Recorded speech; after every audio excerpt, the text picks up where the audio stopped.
Taiwan. I'm Ethan Liu with news from here in Taiwan and around the world. Taiwan is warning its citizens to avoid unnecessary travel to China, including Hong Kong and Macau. The travel alert follows Beijing's threat that it will execute die-hard Taiwan independent separatists in extreme cases under new legal guidelines. China sees Taiwan as part of its territory, even though the Communist Party government has never controlled Taiwan. Since President Lai Ching-te won the election in January, China has stepped up pressure on Taiwan with increased military activity around the country. People in Taiwan might be more willing to spend, with consumer confidence holding steady in June after a rebound in May. The index shows a rebound from a low point in April when it dipped to just over 63 points after a major earthquake hit eastern Taiwan. In May, the Consumer Confidence Index surpassed 72 points, and in June, it's edged up another half a point, indicating a recovering economy. The figures show the public is most optimistic about job opportunities over the next 6 months. A team of school children is heading out on a sailing expedition around Taiwan. With the help of their teachers and scientists along for the ride, they'll be studying the seas and cleaning up marine trash. Zhang Van Trist has this story. For these kids from Yilan's Yueming Elementary School, an epic voyage is just over a week away. With their teachers and a team of 5 scientists, they're set to sail all the way around Taiwan in 2 sailboats, stopping at ports and offshore islands along the way.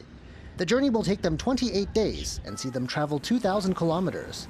There are some pre-departure jitters. 怕自己途中会呕吐等等的事情，但是我相信我绝对不会吐的，因为我以前搭船都没有吐过。因为没有过这样的经验以及体验，会让我觉得很好奇，也会感觉很紧张。 But this is more than just an adventure. The scientists on board will lead the students in taking all sorts of measurements in the sea, from temperature and depth to salinity levels.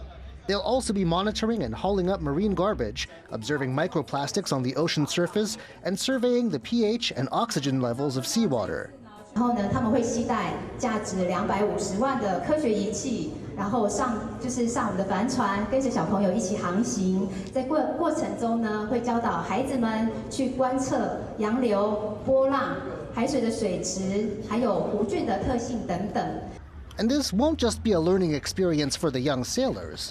The plan is to visit 36 schools along the way and invite 500 kids and teachers aboard to help clear the waters around Taiwan of trash. On July 5th, the expedition begins. Klein Wong and John Van Trieste for TaiwanPlus. A new art exhibition in Taipei is bringing people out in droves. The main draw is the miniature version of vintage Taiwanese street scenes. But as Chris Gorin reports, it's showing the challenges of making art in the big city. A few quiet moments, captured in miniature. This 1:12 scale model of Taiwan streets has become the centerpiece of a new exhibition showcasing the work of multimedia artist and filmmaker Jiang Liren. 这个城市里面，它其实不是一个就是说任何一个地方的一个缩影，而是根据我小时候的一些记忆，不同的地方成长的一些记忆，去把这些对这些地方的印象，把它拼凑起来，变成一个记忆中的城市这样子。 The work, called Battle City Finale, took 14 years to complete and explores what Zhang calls survival in the city, as reflected in his comic books and his action-packed animated films, shot using more than 100 papier-mâché characters. The work not only allows him to tell stories, but also to hang on to memories in a fast-moving world. 就因为我们现在其实大概可以感觉到是在一个比较开始进入一个比较快速发展的一个阶段，所以说在很多东西它会在我们还来不及记得的时候就消失了。And Zhang's sense of nostalgia is striking a chord with viewers.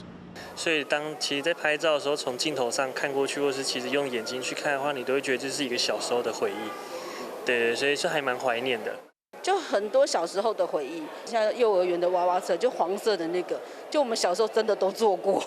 The attention to detail and vintage vibe has seen the exhibition explode on social media, and that's put strain on the small Museum of National Taipei University of Education. Foot traffic for Zhang's exhibition is 5 to 10 times higher than the museum's usual, and to cope, it's had to increase staffing and implement an online reservation system. Despite its popularity, housing Zhang's work is a challenge. He had to relocate 6 times while completing it, and every move or exhibition causes damage to the model city. 主要是因为我自己没有地方去收纳这些东西了，所以说在这个展览结束之后，那如果它这个模型还没有一些其他的地方去的话，它可能就是要会清运掉还是怎样。But those in the art world are determined to preserve Zhang's work.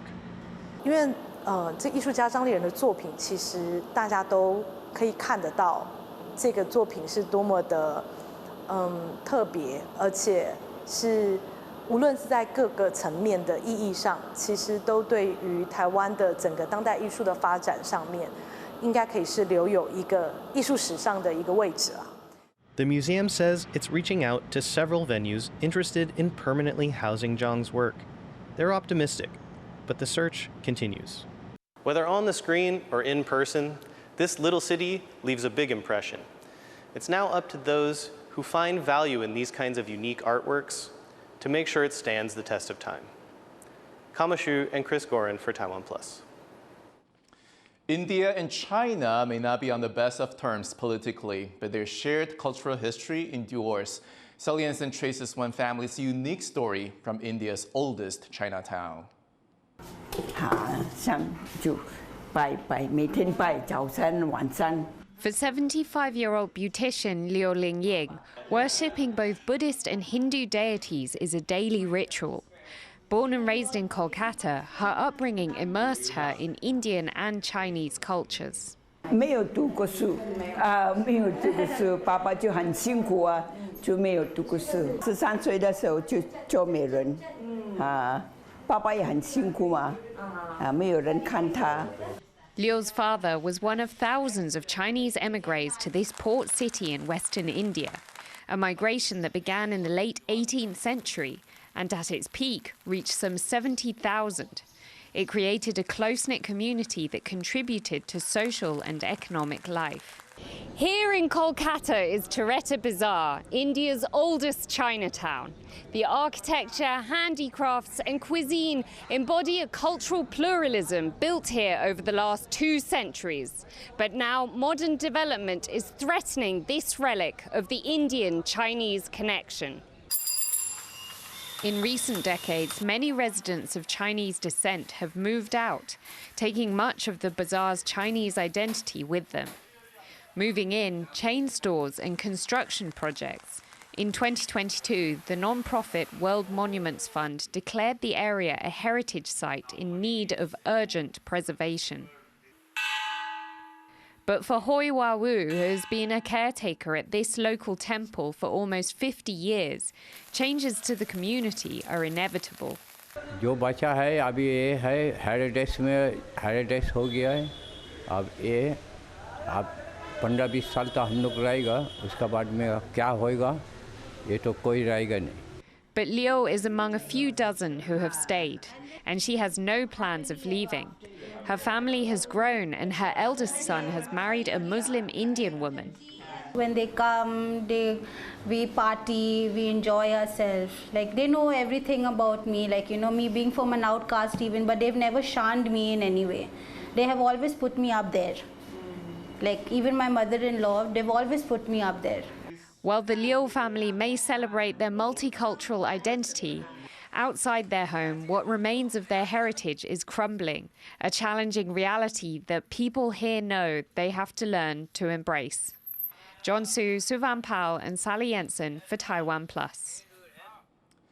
Thank you for watching What's Up Taiwan. Finally, take a sneak peek of these performers set to represent Taiwan at the Cultural Olympiad in Paris this summer. I'm Ethan Liu. Take care, and I'll see you next time.